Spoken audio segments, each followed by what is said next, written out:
אנחנו רוצות להתחיל ולהביא התערבות. ההתערבות תהיה לפי המודל הבא. אני יודעת מהו הטריגר שמפעיל אותי.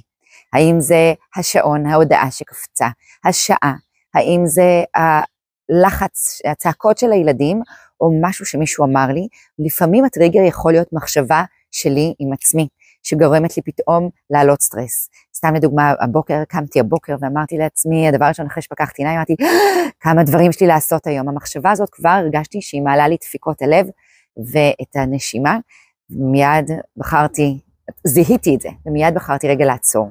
וזה מה שאני רוצה ללמד אותך היום.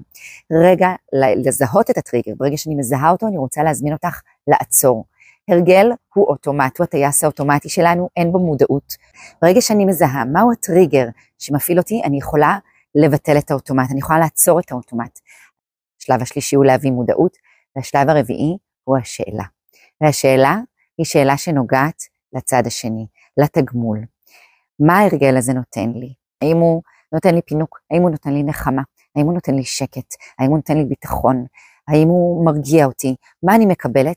ואחרי שאני יודעת מה אני מקבלת מההרגל הזה, אני יכולה גם פה להתערב על ידי זה שאני שואלת את עצמי, איזה דבר אחר שאני אעשה ייתן לי את אותו תגמול, את אותו שקט, ביטחון, רגיעה, נחמה, אוקיי?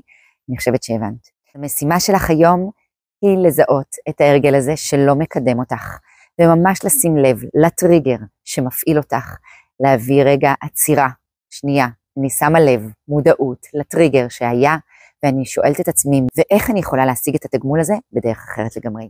אז דפי העבודה מצורפים לך פה היום, צאי לדרך, אז אני מחכה לך כאן מחר, אם התחברת לזה, אם את רוצה לשתף אותי בפרטי, אני אשמח ותגיבי לי באימוג'י שראית שאני אדע שאת כאן איתי. נתראה מחר.